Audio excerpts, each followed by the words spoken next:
Hello everyone, कोई Hindi academy channel पर आपका स्वागत है। मैं आपके लिए मोस्ट इंपोर्टेंट क्वेश्चन लेके हैं। क्वेश्चन स्टार्ट करते हैं। मैं नीर भरी दुख की बदली किसकी रचना है। मोस्ट इंपोर्टेंट क्वेश्चन है पहला ही, आपने इसको अच्छे से याद रखना है। ये रचना बतानी है किसकी है। मीरा भाई। मैं नीर भरी दुख की बदली जो है, आपने इसको इसके आपके लिए जो स्टार बनाया है मीरा भाई की है, कबीरदास की है, महादेवी वर्मा की है, यशोधरा कुमारी चौहान की है। तो बताना है मैं नीर भरी दुख की बदली जो है ये किसकी है। मोस्ट इम्पोर्टेंट है पहली ही रचना जो है। इस क्वेश्चन का राइट आंसर जो है वो सी होगा, महादेवी वर्मा। महादेवी वर्मा ने लिखा है मैं नीर भरी दुख की बदली। ये आप अच्छे से नोट करोगे, अच्छे से याद रखोगे। इस क्वेश्चन का जो है राइट आंसर सी है, महादेवी वर्मा। महादेवी वर्मा ने मैं नीर भरी दुख की बदली लिखा है। यह आप जो है अच्छे से याद रखोगे। अगला क्वेश्चन देखते हैं। विष्णु प्रभाकर रचित आवारा मसीहा किसकी जीवनी है। क्वेश्चन पूछा गया है विष्णु, मोस्ट इंपोर्टेंट है, आपके लिए स्टार बनाया है। विष्णु प्रभाकर ने जो है आवारा मसीहा को लिखा है। इसमें किसकी जीवनी है, इसका नाम बताना है। किसकी जीवनी का वर्णन किया गया है। ए मोहन राकेश, सचंद्र चट्टोपाध्याय, रविंद्रनाथ टैगोर या कोई नहीं। तो बताना है। आवारा मसीहा दो तरह से क्वेश्चन बन सकता है। कई पेपर में ऐसे भी आता है आवारा मसीहा किसने लिखा है, तो विष्णु प्रभाकर ने लिखा है। मोहन राकेश, सचंद्र चट्टोपाध्याय, रविंद्रनाथ टैगोर, कोई नहीं। तो इसमें जीवनी बतानी है किसकी नहीं है, किसकी जीवनी है उसका नाम बताना है, उस राइटर का नाम बताना है। आवारा मसीहा में जो है विष्णु प्रभाकर ने किसकी जीवनी का वर्णन किया है, तो बी होगा सरचंद्र चट्टोपाध्याय। जो है सरचंद्र चट्टोपाध्याय की जीवनी का वर्णन किया है विष्णु प्रभाकर ने आवारा मसीहा में। ये आप अच्छे से ये नोट करोगे। जो है दो तरह से क्वेश्चन बन जाता है, दोनों तरह से आप याद रखोगे। अगला क्वेश्चन तैयार करते हैं। खंजर नयन किसका उपन्यास है। खंजर नयन बताना है किसका उपन्यास है। ये विधा भी याद रखोगे। खंजर नयन एक उपन्यास है, जैनेन्द्र कुमार का, अमृतलाल नागर का, जयशंकर प्रसाद का, मुंशी प्रेमचंद का। खंजर नयन जो है किसने लिखा है, मोस्ट इम्पोर्टेंट उपन्यास है, पेपर में बार बार पूछा जाता है। खंजर नयन, तो बी होगा अमृतलाल नागर। इस क्वेश्चन का राइट आंसर जो है वो बी है, अमृतलाल नागर। अमृतलाल नागर ने खंजर नयन को लिखा है, आप इसको याद रखोगे। अमृतलाल नागर ने लिखा है खंजर नयन को। अगला क्वेश्चन, सभी क्वेश्चन आपके लिए मोस्ट इम्पोर्टेंट है। अगला क्वेश्चन है लोकायतन किसकी रचना है। लोकायतन बताना है किसकी रचना है, किसने लिखा है इस रचना को। रामविलास शर्मा, जयशंकर प्रसाद, सुमित्रानंदन पंत, सूर्यकांत त्रिपाठी, निराला। लोकायतन बताना है, मोस्ट इम्पोर्टेंट रचना है लोकायतन। सी आंसर होगा, सुमित्रानंदन पंत ने लिखा है इसको। इस क्वेश्चन का राइट आंसर जो है वो सी है। अगला क्वेश्चन देखते हैं। मोहन राकेश की नाट्यकृति रचना नहीं है। नहीं वाले क्वेश्चन जो है कंफ्यूज करते हैं, इनको आपने ध्यान से पढ़ के ध्यान से आंसर देना है। नहीं पूछा है आधे अधूरे, असड़ का एक दिन, लहरों के राजहंस, आखिरी चट्टान। तो मोहन राकेश की जो नाट्यकृति नहीं है उसका नाम बताना है। वो कौन सी नहीं है वो बताना है। मोहन राकेश की नाट्यकृति जो नहीं है, ये सभी मोहन राकेश की हैं, लेकिन नाट्यकृति इनमें से एक नाट्यकृति नहीं है, उसका नाम बताना है। आधे अधूरे मोस्ट इंपोर्टेंट रचना है मोहन राकेश की, पेपर में बार बार आती है। आषाढ़ का एक दिन, लहरों के राजहंस, तीनों ही रचना जो है मोस्ट इम्पोर्टेंट है। आखिरी चट्टान जो है ये नाट्यकृति नहीं है। डी आंसर होगा इस क्वेश्चन का। इस क्वेश्चन का राइट आंसर जो है डी है। आखिरी चट्टान जो है मोहन राकेश की नहीं है, ये आप याद रखोगे। वो नाट्यक रीति नहीं है, रचना है लेकिन नाट्यक रीति नहीं है। आधे अधूरे, आषाढ़ का एक दिन, लहरों के राजहंस, ये मोस्ट इम्पोर्टेंट है। ये सभी रचनाएं, इनको आपने अच्छे से याद रखना है। लेकिन आखिरी चट्टान जो है वो इनकी नाट्यक रीति नहीं है, ये आपने ध्यान रखना है। मोहन राकेश की आखिरी चट्टान। ऐसे अगला क्वेश्चन देखते हैं। भारतेंदु ने किस पत्रिका का संपादन किया? हिंदी प्रदीप, इंदु, कई वचन सुधा या भारत बंधु? तो भारतेंदु ने किस पत्रिका का संपादन किया, उस पत्रिका का नाम बताना है। मोस्ट इम्पोर्टेंट क्वेश्चन है। तो सी होगा कई वचन सुधा। इस क्वेश्चन का राइट आंसर सी है, कई वचन सुधा। भारतेंदु ने इस पत्रिका का संपादन किया है। हिंदी प्रदीप बालकृष्ण भट्ट है, ये भी आप नोट करोगे। अगला क्वेश्चन देखते हैं। प्रेमचंद के किस उपन्यास का पात्र सूरदास है? बताना है किस उपन्यास में। मोस्ट इम्पोर्टेंट क्वेश्चन है, पेपर में बार बार आता है ये क्वेश्चन, इसलिए आप लोगों के लिए स्टार बनाया है। प्रेमचंद के उस उपन्यास का नाम बताना है जिसमें सूरदास के का वर्णन किया है। गोदान, वरदान, रंगभूमि, प्रतिज्ञा। तो प्रेमचंद के ये जो है चारों उपन्यास जो है मोस्ट इम्पोर्टेंट है प्रेमचंद के, ये भी आपने याद रखनी है, जरूर पेपर में पूछा जाता है। इन चारों को आपने अच्छे से याद रखना है। सूरदास में प्रेमचंद ने किस उपन्यास में सूरदास का वर्णन किया है, उस उपन्यास का नाम बताना है। तो वो उस क्वेश्चन जो है उसका राइट आंसर सी है, रंगभूमि।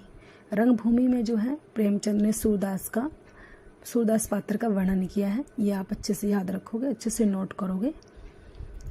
आपके लिए जो है मोस्ट इम्पोर्टेंट है ये क्वेश्चन। गोदान जो है इनका अंतिम उपन्यास है, ये भी आप याद रखोगे। अगला क्वेश्चन देखते हैं। कौन सी रचना भारतेंदु हरिश्चंद्र की नहीं है? नहीं बताना है कौन सी नहीं है। 3 है भारतेंदु हरिश्चंद्र की, लेकिन एक जो है वो नहीं है, वो अपने याद रखनी है। भारत जननी, भारत दुर्दशा, अंधेर नगरी, अंधा युग। आपकी जो है 3 रचनाएं तैयार हो जाती हैं एक राइटर की, भारतेंदु हरिश्चंद्र की। अब 3 सही है, भारत जननी सही है उनकी, भारत दुर्दशा भी उन्हीं की है, अंधेर नगरी भी उन्हीं की है। तीनों रचनाएं जो है भारतेंदु हरिश्चंद्र की हैं। लेकिन क्वेश्चन डी जो है अंधा युग, अंधा युग नहीं है भारतेंदु हरिश्चंद्र की, ये आप याद रखोगे। ये अंधा युग जो है वो धर्मवीर भारती की है, नोट करोगे आप। अंधा युग किसकी है? धर्मवीर भारती की है। डी, इस क्वेश्चन का राइट आंसर डी होगा, अंधा युग। अंधा युग जो है ए बी सी, ये तीनों जो है भारतेंदु हरिश्चंद्र की हैं और तीनों रचनाएं मोस्ट इंपोर्टेंट है, पेपर में बार बार पूछ जाती हैं। आप ऐसे आपकी जो है 3 रचनाएं तैयार हो जाती हैं। आपने तीनों को अच्छे से ध्यान से याद रखना है। और अंधा युग जो है मैंने आपको नोट करवाया है, अंधा युग जो है धर्मवीर भारती की है। अगला क्वेश्चन देखते हैं। चीड़ों पर चांदनी किसका यात्रा वृत्तांत है? चीड़ों पर चांदनी आपने ए निर्मल वर्मा, बी राहुल संस्कृतायन, सी मोहन राकेश, डी जयशंकर प्रसाद। तो ये भी आपने ध्यान रखना है। चीड़ों पर चांदनी क्या एक यात्रा वृत्तांत है। ए होगा इसका राइट आंसर, निर्मल वर्मा का है, ये निर्मल वर्मा का है। चीड़ों पर चांदनी एक यात्रा वृत्तांत है। विधा भी आपने अच्छे से याद रखनी है, पेपर में विधा बार बार पूछी जाती है। तो निर्मल वर्मा की जो है ये क्वेश्चन। अगला क्वेश्चन देखते हैं। पहल राजा किसकी प्रसिद्ध कृति है? अमृतलाल नागर, जगदीश चंद्र माथुर, निर्मल वर्मा या राहुल संस्कृतायन? उस लेखक का नाम बताना है जिसकी यह कृति जो है प्रसिद्ध कृति है, पहल राजा। मोस्ट इंपोर्टेंट है, पेपर में बार बार आती है ये रचना, आपने इसको अच्छे से याद रखना है। जगदीश चंद्र माथुर, क्वेश्चन का राइट आंसर जो है बी होगा। जगदीश चंद्र माथुर ने लिखा है पहल राजा। रचना इनकी प्रसिद्ध रचना है, यह आप ध्यान रखोगे, अच्छे से नोट करोगे। अगला क्वेश्चन देखते हैं। कौन सी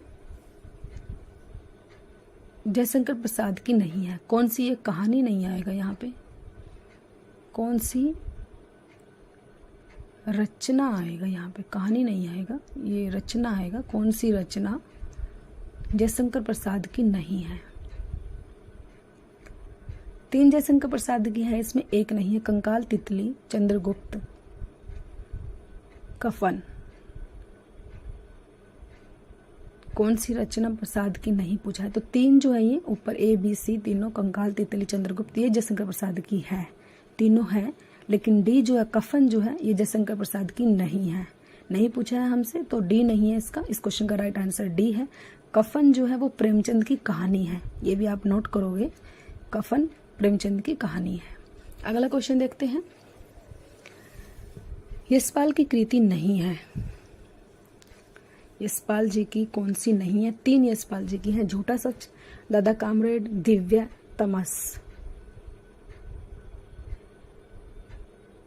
यशपाल जी की जो है 3 यशपाल जी की हैं, एक नहीं है। नहीं वाली हमने ध्यान रखनी है, इससे आपकी 3 रचनाएं तैयार हो जाती हैं। यशपाल की जो है झूठा सच, दादा कामरेड, दिव्या, ये तीनों जो है यशपाल जी की हैं, ये आप अच्छे से याद रखोगे। लेकिन तमस जो है वो यशपाल जी की नहीं है, ये भीष्म साहनी की है, ये आप याद रखोगे। तमस जो है भीष्म साहनी ने लिखा है इस रचना को, ये भी आप नोट करोगे। इस क्वेश्चन का राइट आंसर D है, तमस यशपाल जी की कृति नहीं है। तमस जो है वो भीष्म साहनी की है। चारों रचनाएं मोस्ट इंपोर्टेंट है, पेपर में बार बार पूछी जाती है, आपने चारों को ही अच्छे से ध्यान रखना है।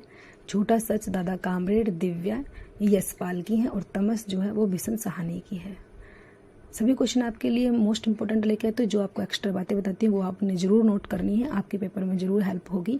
आपके लिए जो है मोस्ट इंपोर्टेंट क्वेश्चन तैयार हो जाते हैं। अगला क्वेश्चन देखते हैं। पृथ्वीराज राजसू का रचना काल है आदिकाल, भक्तिकाल, रीतिकाल, आधुनिक काल। तो पृथ्वीराज राजसू का काल बताना है, किस काल में जो है पृथ्वीराज राजसू रचना लिखी गई थी, रची गई थी, उस काल का नाम बताना है। तो ए होगा आदिकाल। आदिकाल में जो है पृथ्वीराज राजसू को लिखा गया था, और पृथ्वीराज राजसू किसने लिखा था ये भी आप नोट करोगे, चंद्रबरदाई ने। चंद्रबरदाई ने जो है पृथ्वीराज राजसू को लिखा था, ये भी आप नोट करोगे। मोस्ट इंपोर्टेंट क्वेश्चन है, राजसू से संबंधित क्वेश्चन जरूर आता है, आपने इनको भी ध्यान रखना है, और ये आदिकाल में लिखा गया। अगला क्वेश्चन देखते हैं। प्रिय प्रवास, प्रिय प्रवास के रचनाकार हैं ए रामधारी सिंह दिनकर हैं, भारतेंदु हरिश्चंद्र हैं, सी अयोध्या सिंह उपाध्याय हरियोध हैं, या मैथिलीशरण गुप्त हैं। प्रिय प्रवास मोस्ट इंपोर्टेंट रचना है, पेपर में बार बार आती है। प्रिय प्रवास जो है खड़ी बोली में लिखी गई थी, ये भी आप नोट करोगे। ये अयोध्या सिंह उपाध्याय हरियोध की रचना है, सी आंसर होगा, अयोध्या सिंह उपाध्याय हरियोध की रचना है प्रिय प्रवास। और सन भी आप नोट करोगे, 1914 ईस्वी में लिखी गई थी ये खड़ी बोली में, ये भी आप नोट करोगे। अगला क्वेश्चन है, अखरावट के रचनाकार हैं। अखरावट के रचनाकार कौन है? जैसे जगन्नाथ दास रत्नाकर, कबीरदास, घनानंद, मोहम्मद जैसी। तो क्वेश्चन है अखरावट किसने लिखी है? मोस्ट इंपोर्टेंट रचना है ये भी, अखरावट पेपर में बार बार आती है। तो इस क्वेश्चन का राइट आंसर जो है वो D होगा, मलिक मोहम्मद जैसी। जैसी का पूरा नाम जो है मलिक मोहम्मद जैसी है, इन्होंने अखरावट को लिखा है। तो आपने इस क्वेश्चन को अच्छे से ध्यान से नोट करना है, मलिक मोहम्मद जैसी की है अखरावट, मोस्ट इंपोर्टेंट है, ये भी आप ध्यान रखोगे। पद्मावत भी जो है मलिक मोहम्मद जैसी की है, मोस्ट इंपोर्टेंट रचना है पद्मावत भी, वो भी आप नोट करोगे। प्लीज़ दोस्तों, अगर आपको मेरी जो है वीडियो अच्छी लगती है तो आप जो चैनल को सब्सक्राइब कीजिए, वीडियो को लाइक कीजिए।